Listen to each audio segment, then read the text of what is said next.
Welcome to Inspiration and Transformation from the Banks of the Ganga with Sadhvi Bhagawati Saraswati, an American sannyasi living at the Parmarth Niketan ashram in Rishikesh, India. Sadhvi is president of the Divine Shakti Foundation, a charitable organization bringing education, vocational training, upliftment, and empowerment programs to women and children. Sadhvi is also Secretary General of the Global Interfaith Wash Alliance and Director of the world-famous International Yoga Festival. Join the musings of an American sannyasi as Sadhvi shares the wisdom and teachings of her guru, His Holiness Pujya Swami Chidanand Saraswatiji.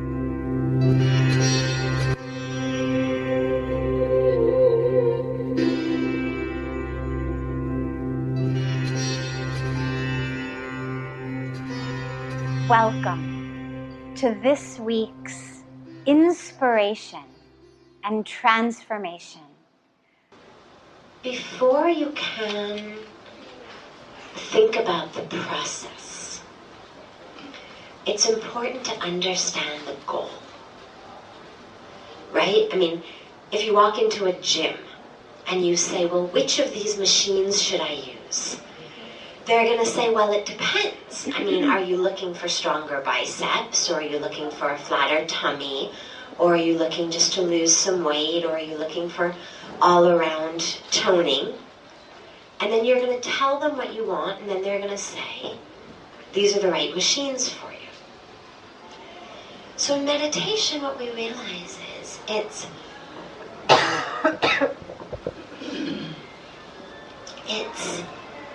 actually an unfolding of that which is not self into that which is self. It's a noun, not a verb. Meditation. I know, of course, we have permutations that we turn into verbs, but in Sanskrit, the word dhyan, it's a noun. It's who we are. And that's very important because there's much less doing and much more being. Otherwise, those of us who are such perfectionists and we're so used to achieving, and it's like through our academic lives, through our career lives, it's just do this and do it the right way, and then we'll get there. And so meditation becomes just another way of that. If I meditate with the right technique, on the right form, I can also achieve this. Another thing, tick. Meditation, done. But it's being, not doing. And if you had to bring a verb into it, it would be an undoing rather than a doing. So it's a removal, much like we peel an onion. Removing the layers. And so when we say, what do we meditate on? Well, anything.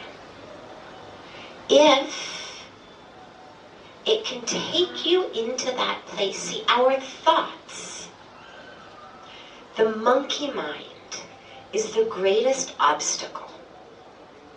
Let me do one of my favorite little experiments with you all. Okay, so I'm going to kind of divide us right here in between our two little beauties and going back. So we've got two halves. This half, when I say go, you're going to chant Om. This half, when I say go, you are going to make all of the ruckus that you possibly can. Okay? As loud, as nonsensical, as what you would think inappropriate for sitting in a spiritual setting. As you can, I seriously mean, make ruckus, okay? 1, 2, 3, go.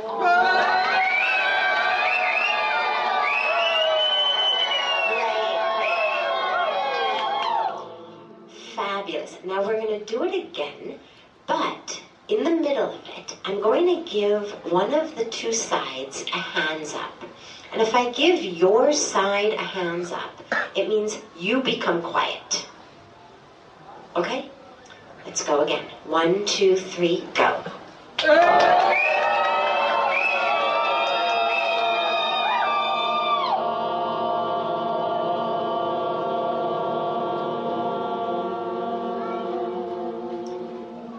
Okay. The Om side. Were you Oming the whole time? Well, that's really funny because I couldn't hear you in the beginning. You sure you were Oming? Really? Did anybody else hear them?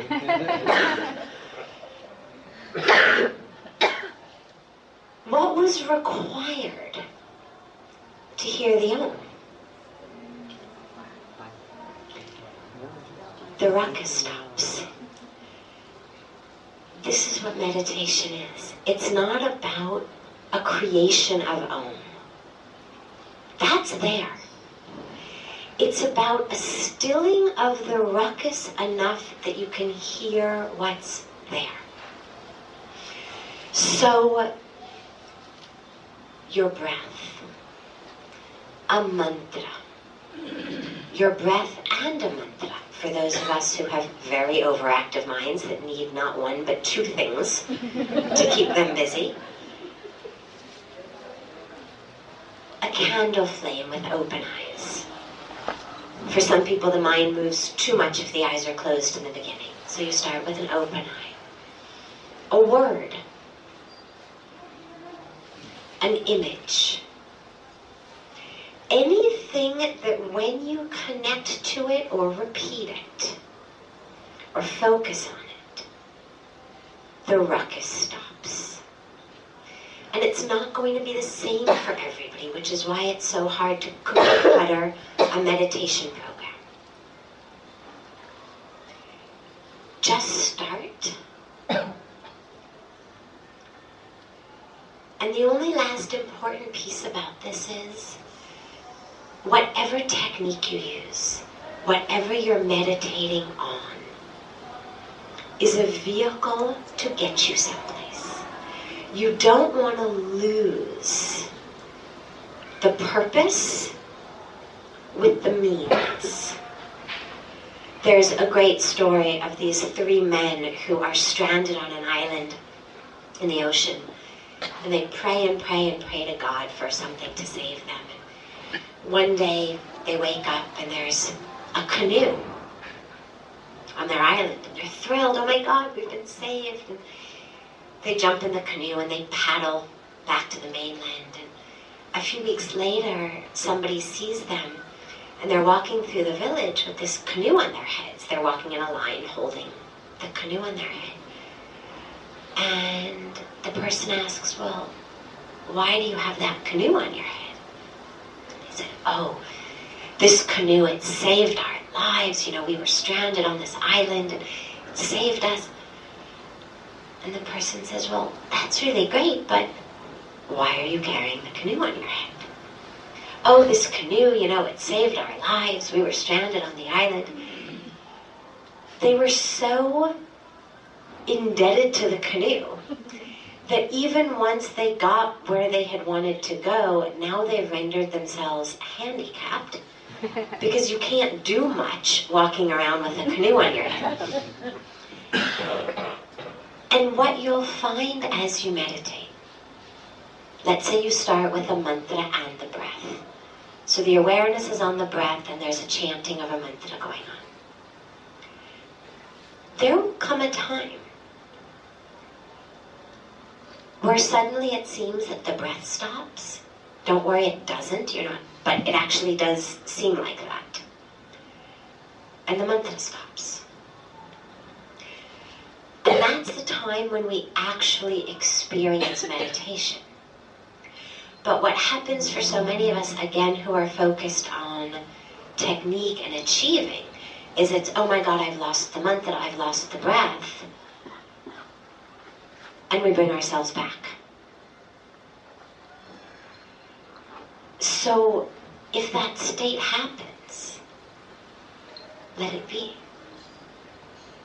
And eventually, if you're still human, you'll start having a thought again, and then that's when you bring back the mantra and the breath. But in that very, very beautiful moment where the mantra is sort of chanting itself, you're not chanting it, there's no breath anymore to be watching. Don't freak out that you've suddenly stopped paying attention to the breath and suddenly stopped chanting the mantra. Recognize that it's carried you across. And just be in that place for as long as it lasts, and then when it ends, you'll bring the mantra and the breath back. You're listening to OTR-FM, part of the IOM radio network. Being a radio host on IOM FM allows you to build your show on a rich platform with the power of the internet to fulfill your outreach goals and connect with a very specialized and global online audience, unlimited by time and distance. OMTimes Radio will provide you with web relevance, a recognizable conscious brand, and with the standard of excellence that has accompanied every single Circle of Hearts Radio is a sanctuary on the airwaves. Join me, Grandmother Elia, in the circle on Sunday 2 p.m. Eastern as I share information to both enlighten and nourish your soul. Hi, this is Christina Ricci with RAIN. Every 2 minutes, another American is sexually assaulted. If you or someone you know has been sexually assaulted, you are not alone. Help is just a call or click away through the National Sexual Assault Hotline. Please call 1-800-656-HOPE, that's HOPE, or visit RAIN.org, that's RAINN.org. Brought to you by RAIN and this station. So the power of association is very, very important. And obviously here it's very easy to find that. But wherever you are, it doesn't necessarily have to be people who are of the same spiritual persuasion as you are. It doesn't matter. It doesn't have to be this particular religion or this particular yoga or this particular mantra. But associate with people who are on a spiritual path. People who are really working to bring a spiritual element in their lives. People who are spending their time that's not at the office in places other than bars and clubs and dance halls and shopping centers. People who are looking to really unfold and expand. And these days, almost anywhere, there's groups, whether it's meditation groups, chanting groups, insight and inquiry groups, study groups, Bhagavad Gita study groups, Bible study groups, and everything in between. Start to commit yourself to finding groups who support this path for you. And then, of course, on an internal level,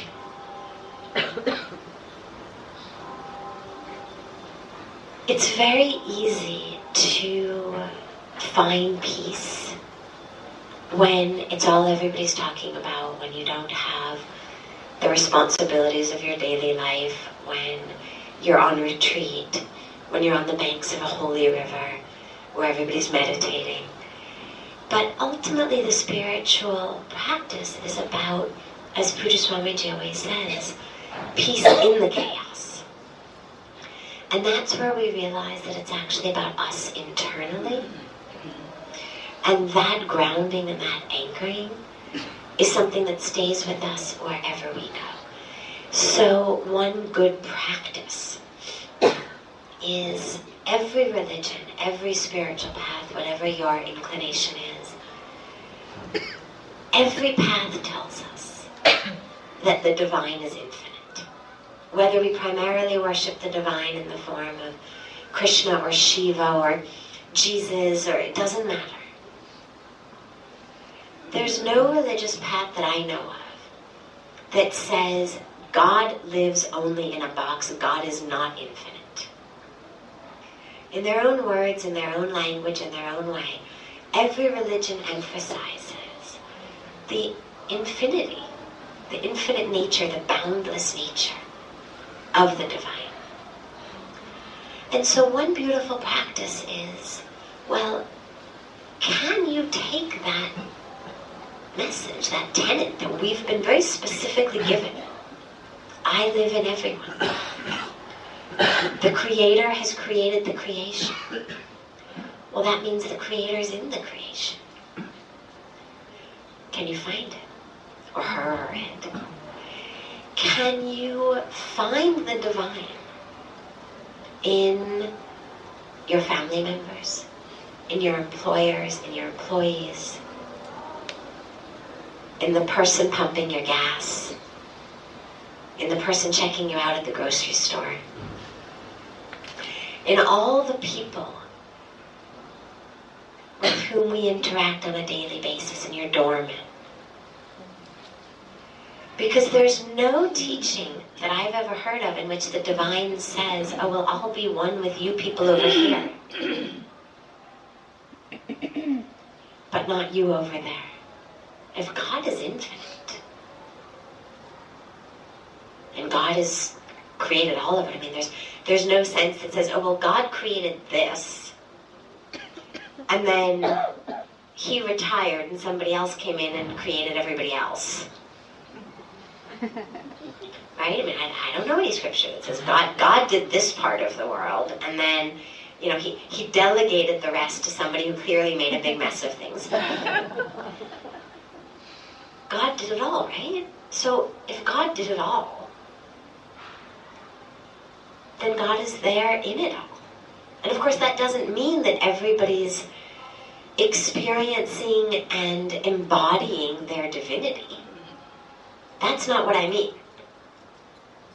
I'm not saying see every action that everybody does as perfect and divine. There's certainly plenty of actions that are done out of ignorance, out of fear, out of illusion.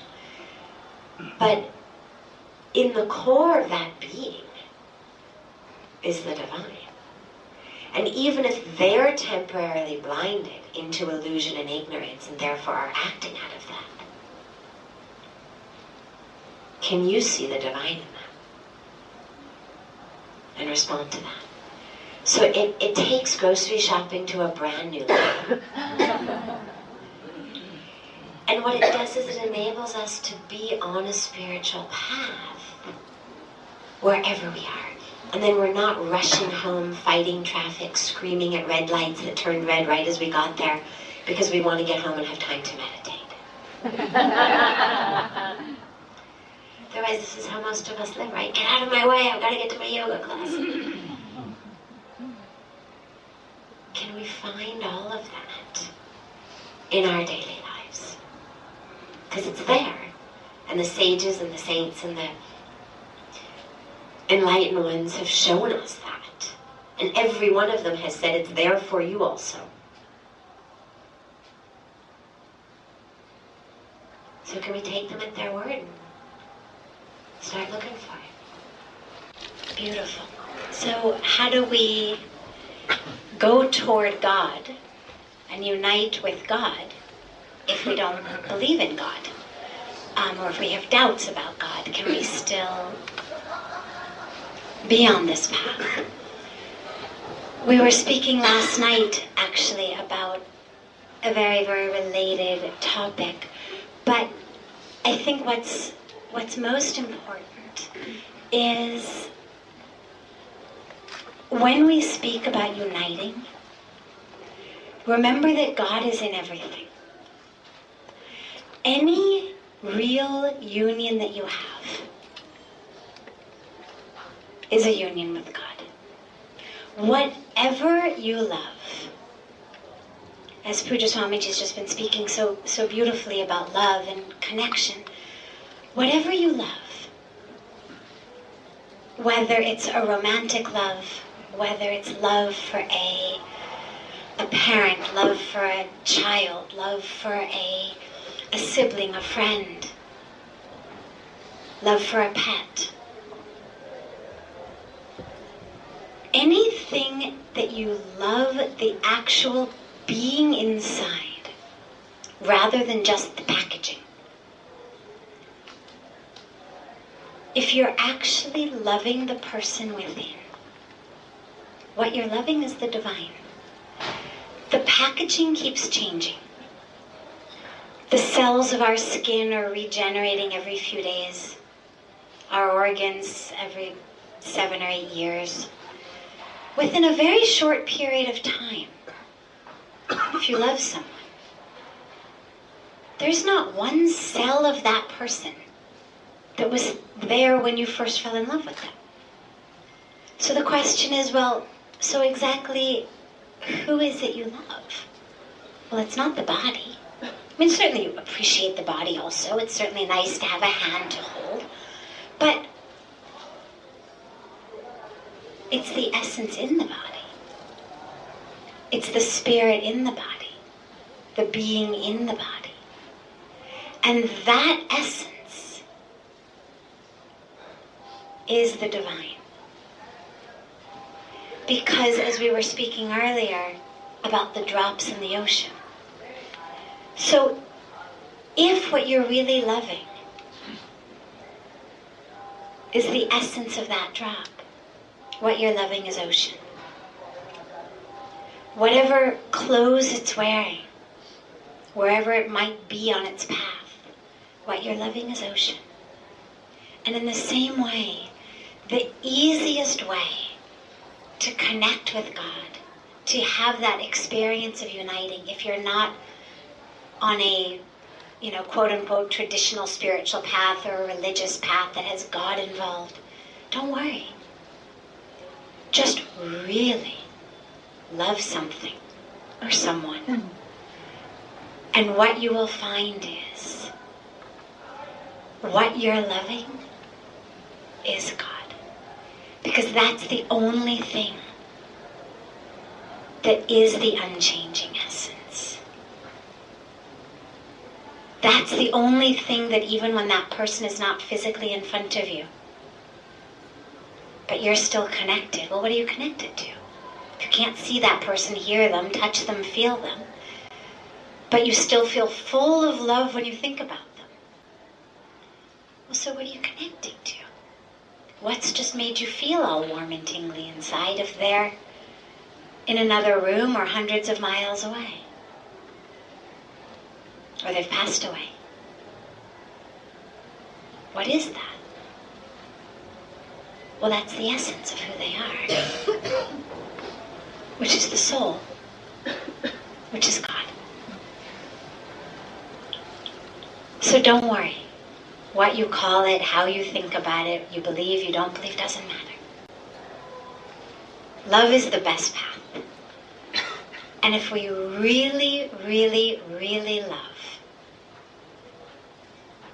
God is right there. This is OTR-FM, part of the IOM radio network.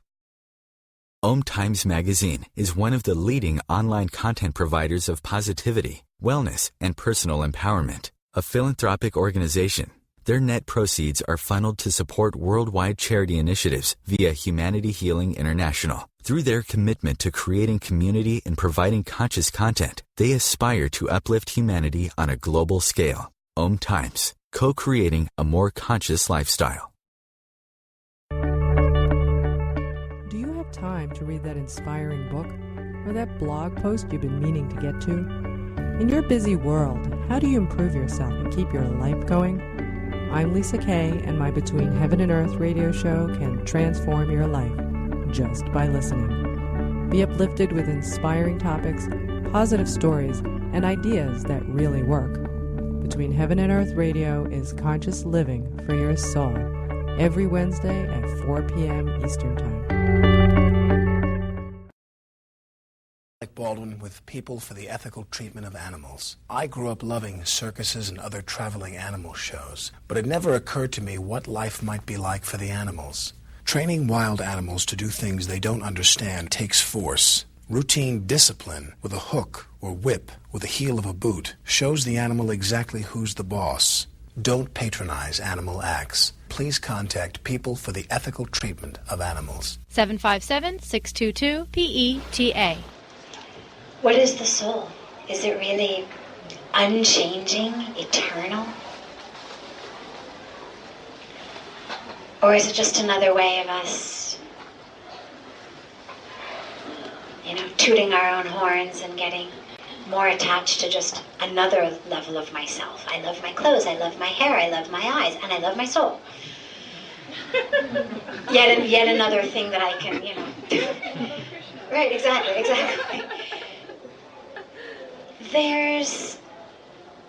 There's two aspects of the soul when we discuss it.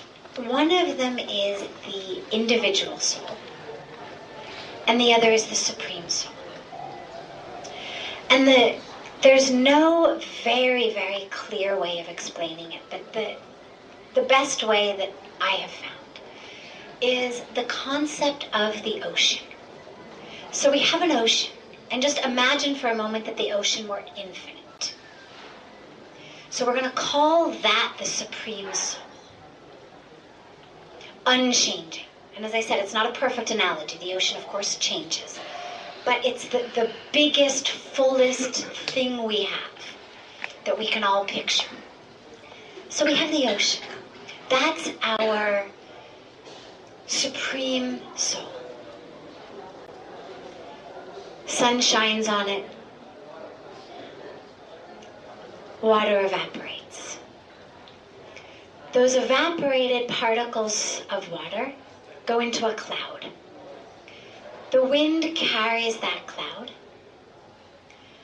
Pressure causes some of the drops from that cloud to fall in different places. This is what in our lives we would call karma. The cycle of rebirth. That's what's pulled us out of the ocean. That's what's determined where the cloud has carried us. That's where it has determined when we fall out of the cloud. So the process is the same for everyone.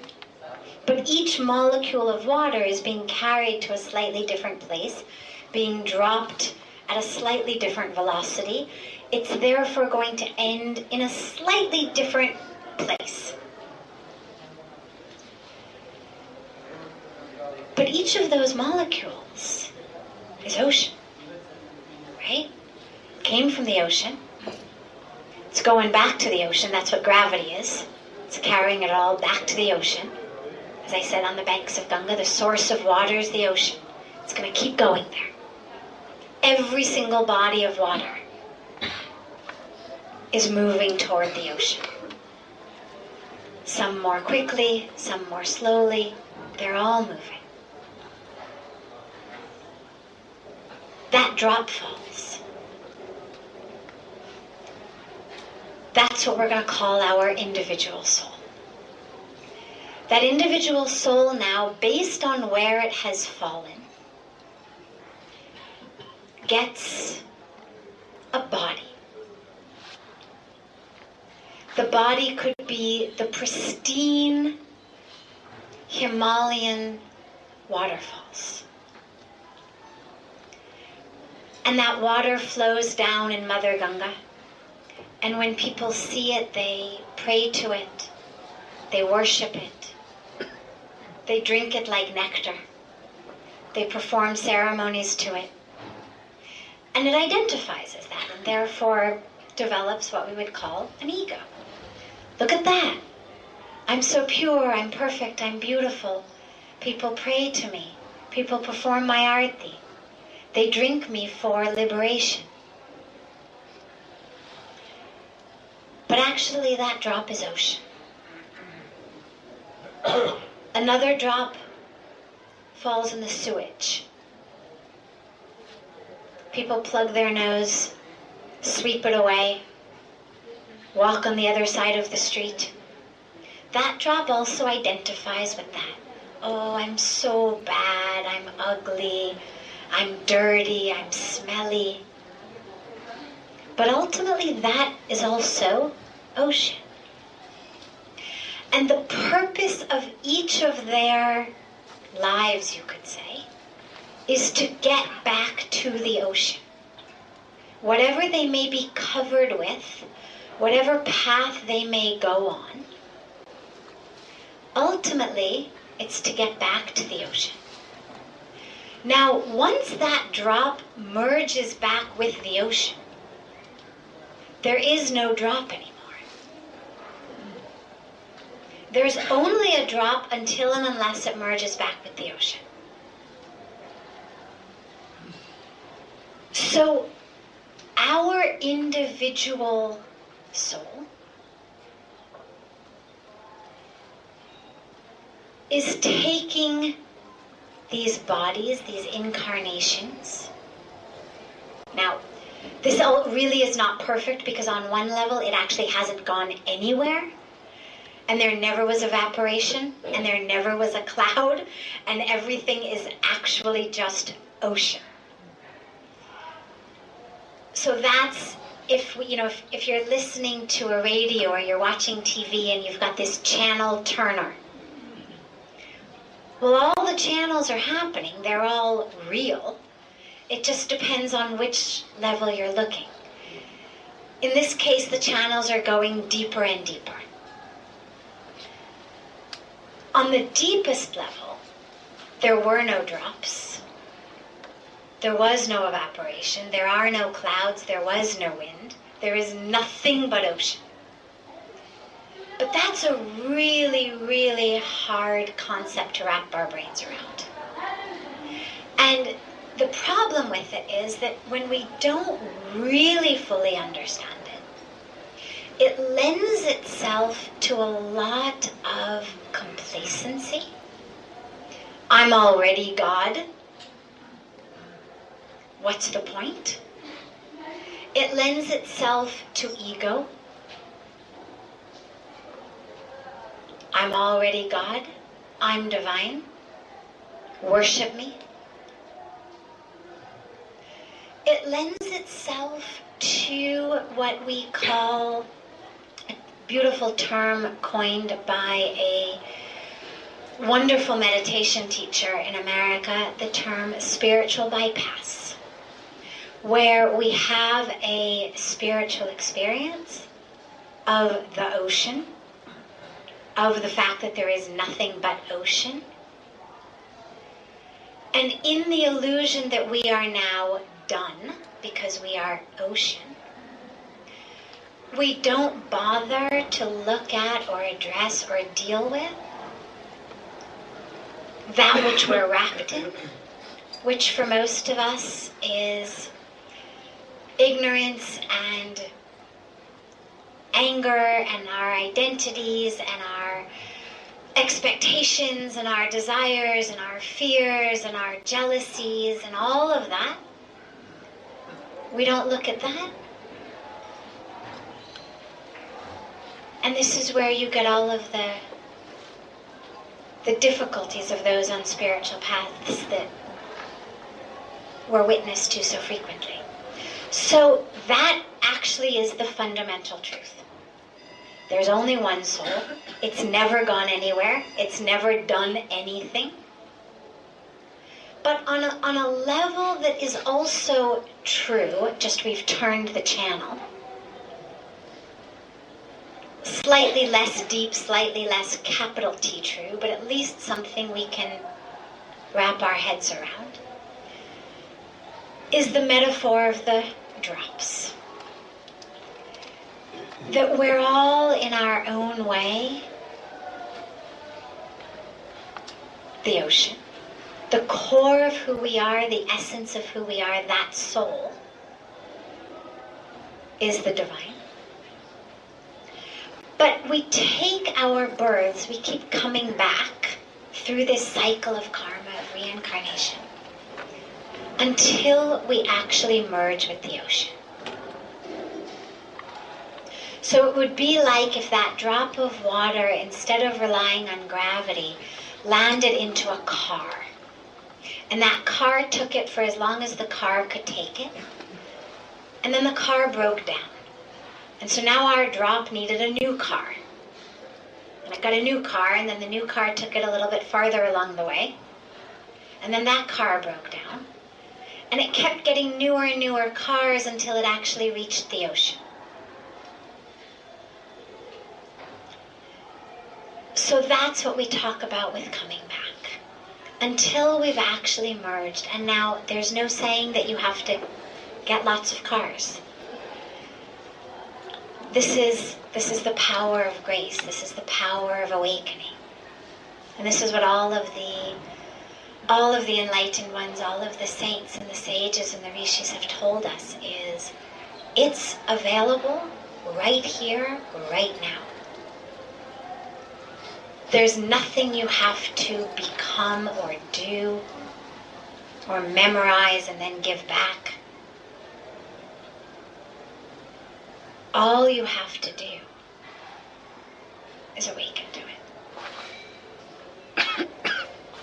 And the minute you do, the drop merges with the ocean. And even still in a body, that soul is one. This is OTR-FM, part of the IOM radio network. The number one reason girls drop out of school in sub-Saharan Africa is lack of access to feminine hygiene products. The Pads for Schoolgirls Project, an outreach of Humanity Healing International, is changing this paradigm by setting up sewing programs at schools, teaching girls a vocational skill, while producing the reusable pads that help keep them attending classes. The girls pay it forward by making and giving pad kits to other girls in need. To learn more, visit humanityhealing.org. Humanity Healing is where your heart is. Circle of Hearts Radio is a sanctuary on the airwaves.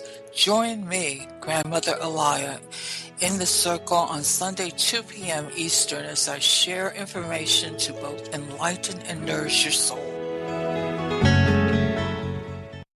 When I broke my foot, for leaving me alone when I wanted to be alone. And now, as a grown-up, I'm thankful for being able to take care of you, my dear mom, for taking you to your therapies, for understanding that sometimes you simply want to be alone. Roles change without us noticing. That's why AARP gives you the information to provide even better care for your loved one. Visit aarp.org/caregiving. Brought to you by AARP and the Ad Council. One of the core practices in the Hindu tradition is the cremation of bodies. And there are places like Varanasi in which that's the sheer number of bodies that are being cremated on a daily basis is phenomenal. And so she's asking about, as the water level gets more and more polluted, what's the future relationship and interaction between the performance of our religious duties and the care for our water? Wonderful. So, sure. Yeah, people with cameras are allowed to go anywhere.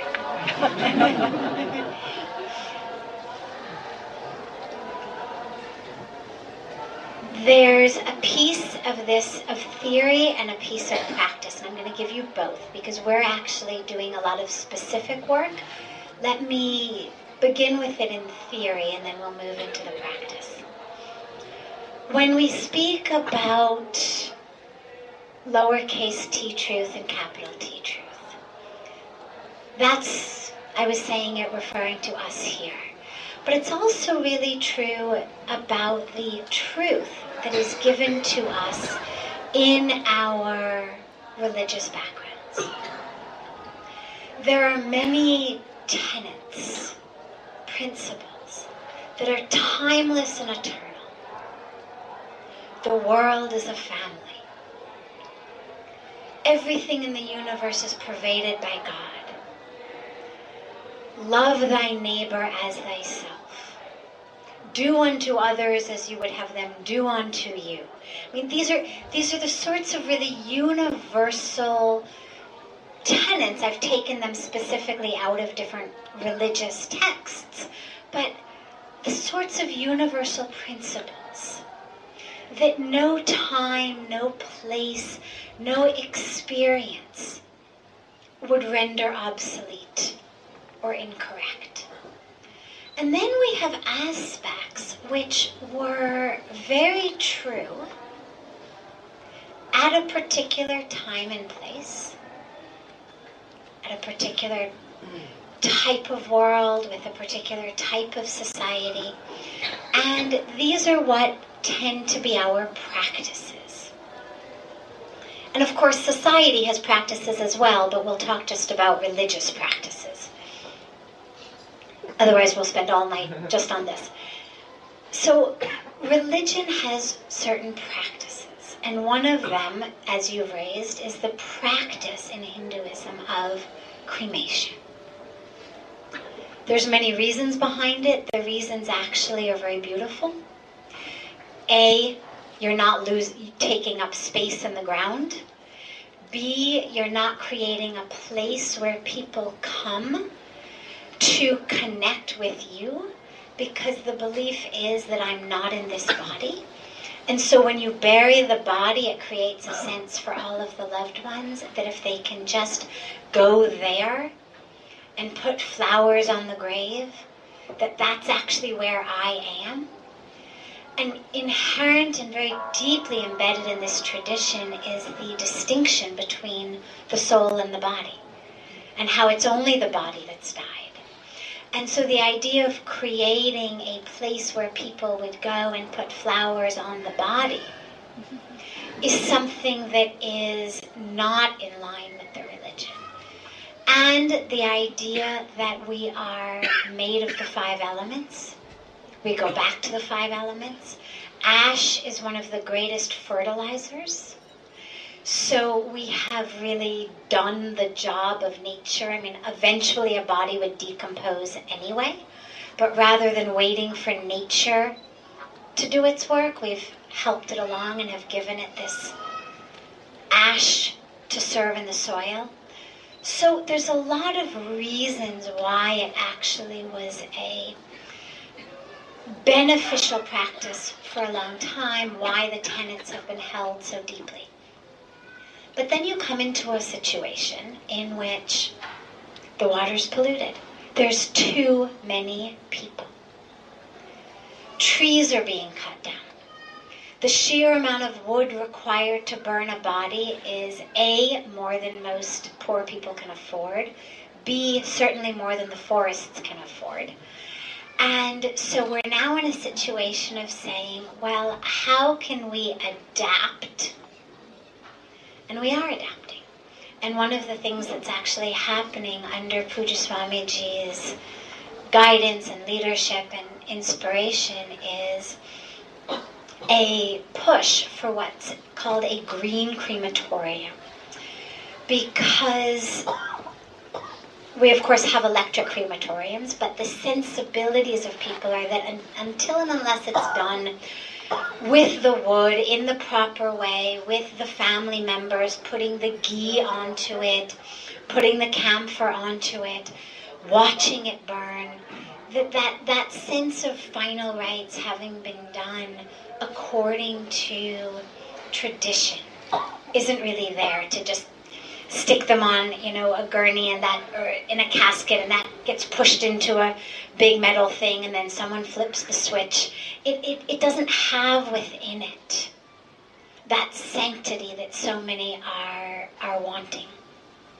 And so a technology has been developed which, under Pujya Swamiji, we've been working to get not just implemented in an official way, but something to get public support for and public demand for, which is a green crematorium, where it's still wood, but it's about 1/6 of the amount of wood that's needed in a regular cremation. So you don't end up in a situation where poor people are pushing half-burned bodies back into Ganga because they just didn't have the money to buy enough wood to burn it completely. and we're not deforesting our forests so much. It's a technology in which the wood is done in a certain way and the pyre is made in a certain way, and how that fire is made stronger and hotter, such that the cremation is done faster and with much less wood. So there's a push for that. There's a push amongst the religious leaders for burial rather than what's called Jal Samadhi, which is because they don't burn saints anyway. And so with the saints, what they do is they actually put the body as is into the river. And so Pujya Swamiji's been working with the whole saint community to actually end that practice and to bury the saints in proper ways. So the work is on, and I have full faith that as long as we have visionary leaders who are not stuck with the letter of the law, but rather understand the spirit of the law and are able to take that and adapt it into the current situation, that we absolutely will be able to address this.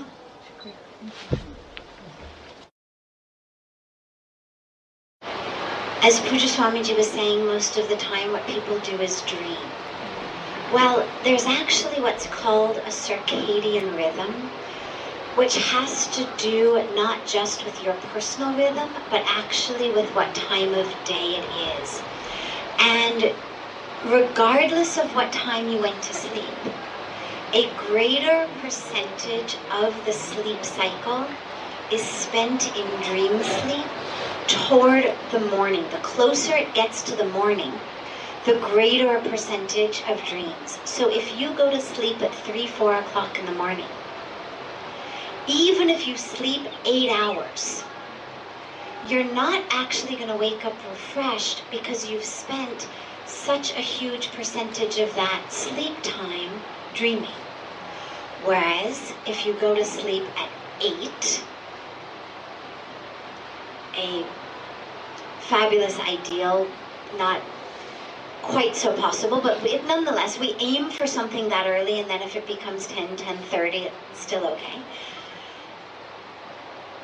You spend a huge percentage of time actually in what's called restorative sleep rather than in REM sleep or dream sleep. And so you actually wake up much, much fresher even with fewer hours. So the concept of fewer hours is not something that you can just take and apply it across the board and say, oh, well then, instead of going to sleep at 2 and waking up at 10, I'm going to go to sleep at 2 and wake up at 6. It's not going to work. If you want to get by on 5 hours of sleep or less, or 6 or less, or whatever your goal is, rather than chopping off the hours at the beginning, chop them off at the end. Go to sleep as early as you can and chop them off at the end. This is something, of course, that the spiritual masters have been telling us for thousands of years, but modern science and sleep science is actually now catching up and telling us the exact same thing. लेकिन जब तक हम इसको पहचानते नहीं हैं, तो फायदा क्या है? She said, we've been told that the Guru's inside of us. So what about that? And I said, well, everything is inside of us. But until we recognize it, until we realize it, then we're not benefited by it. So, absolutely the Guru is inside. God is inside. Sab kuch andar hai. But in order to see it, we have to open our inner eye. If we're only using these 2 eyes, then we can only see what's outside of us. If we open our inner eye, our third eye, then we can actually see everything and hear everything. But until that happens,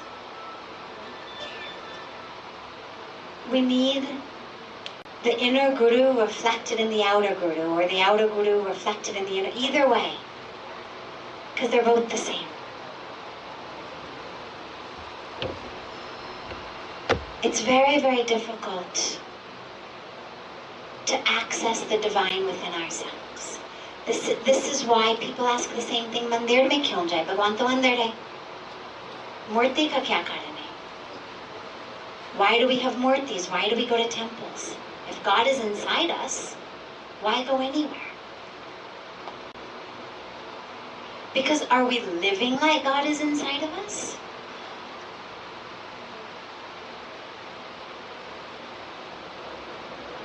It would probably be difficult for most of us to raise our hand and say, yes, I'm living like God is inside me. Yes, I'm living like the Guru is inside me. So until we're really living fully with God inside us, going to temple reminds us. Praying before a murti reminds us. Whether the murti is an image of Krishna or Ram or Shiva, or it's a tree, or it's a sunset, or it's your grandmother. And until and unless we're able to hear the Guru within inside ourselves, and have that darshan, and be whacked around internally, without our mind coming in and saying, oh no, actually I'm really very good. मुझे तो सब कुछ मालूम है, गुरु तो अंदर है, भगवान अंदर है, कहीं जाने का कोई जरूरी नहीं है. That's what tends to happen to most of us. हम पूछना चाह रहे हैं कि वो आप समझ. He is the inner one. He is not only inner, inside of us. He is the inner one. Because of him, because of that inner one, you see all of that. When that experience happens, Guru happens.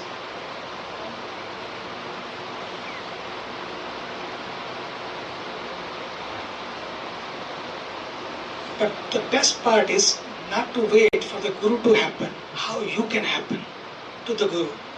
If you happen, Guru is there to happen. Because grace is always there. I remember in my childhood, when I came